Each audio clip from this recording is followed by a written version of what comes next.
Welcome to the Windows Computer and Technology channel. And one of my comments, one of the comments I've seen on the channel, and I've seen this from time to time.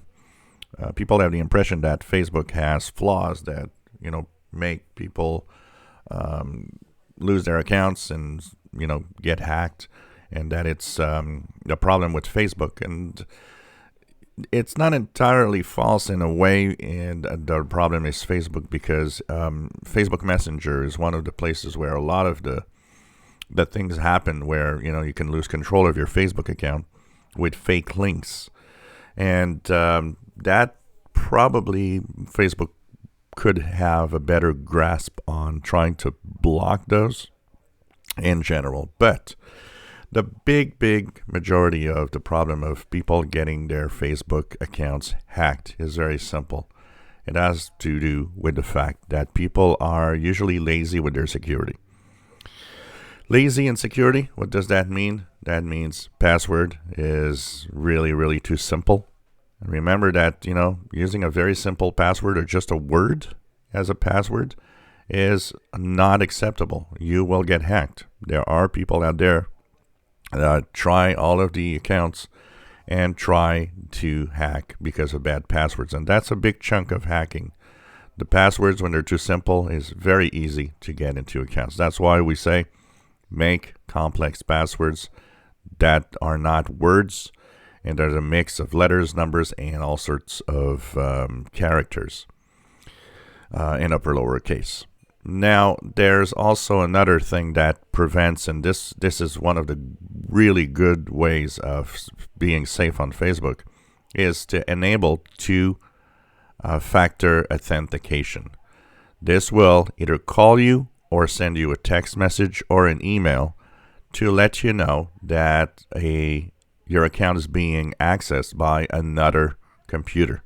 What that does is that as long as you haven't agreed and entered the code, you can't get in. So if you have a hacker that tries to get into your account, well, two-factor authentication is great because it's really preventing the hacker from getting in.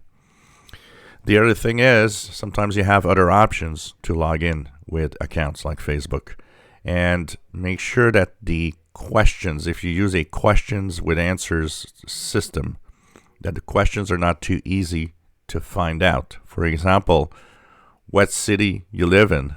Well, that's kind of not it's not a good question. You might say, well, how do they know that city I live in?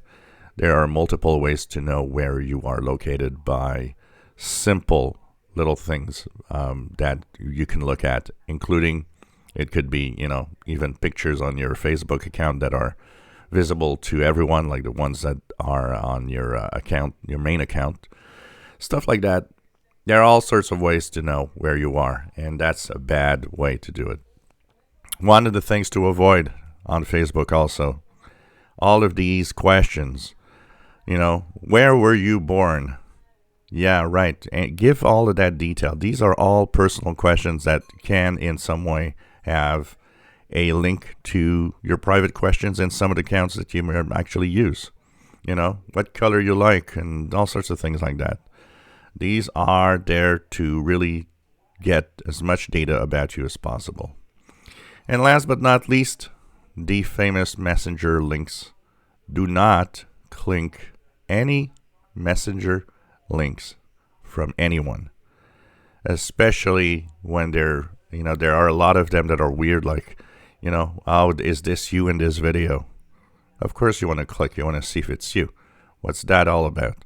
Do not click there. Do not go to these pages. And every time you come across a page that looks like Facebook, seems Facebook, but it asks you for personal details, including your password suddenly, when you never enter it, that could be a problem. Go directly to Facebook by yourself. Do not click a link that brings you to Facebook, including email. These are ways that you get hacked. And 99% of the hacking has to do with a user doing something bad. If you enjoy my videos, please subscribe, give us thumbs up. Thank you for watching.